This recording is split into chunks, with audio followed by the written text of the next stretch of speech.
The world is so much in suffering today. Every day you open the news and there's something new, there's something dramatic, something happening here, something happening there. And if you were to pause, we first have to realize that change and light begin from here.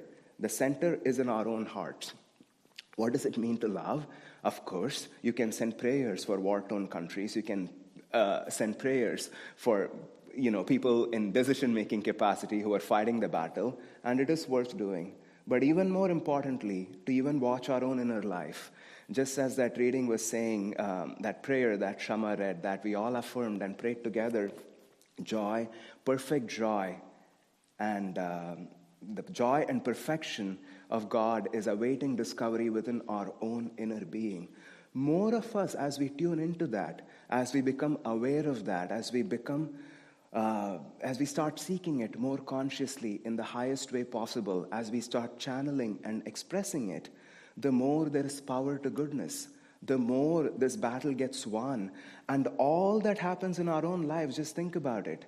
It seems dramatic and almost beyond courageous when you watch a play like that and you see how somebody with so much fortitude was expressing love against such darkness and such atrocities that were happening in the world during those days.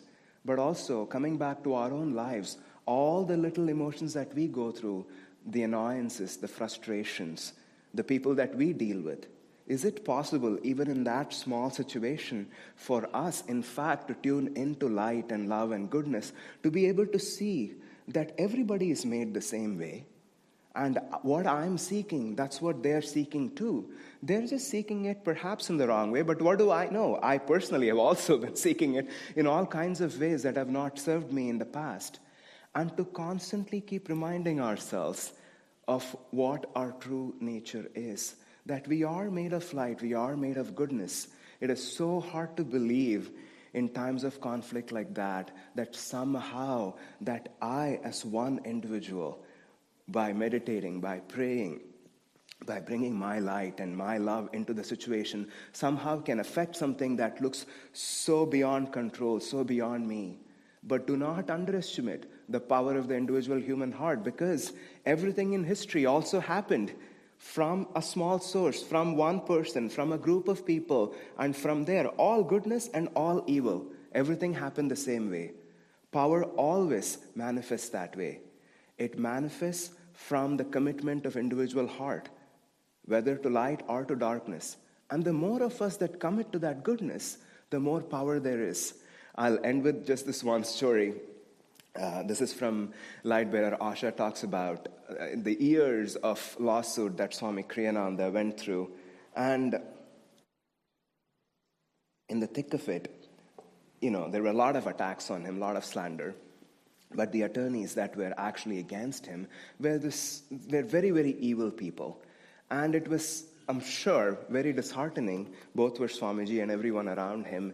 And at one point, at a very low point during this lawsuit, Swamiji, went into his room and meditated and prayed. It is okay if all of my life's work is taken away from me. It was all yours. That is fine with me. But why have you given so much power for evil people? Why have you given them power over this kind of light, this kind of goodness, this kind of a work? And as he prayed and meditated long enough, the answer came from Babaji. He received these exact words from Babaji coming to him in meditation. Babaji said, "They are all my children." Now that's the hardest teaching.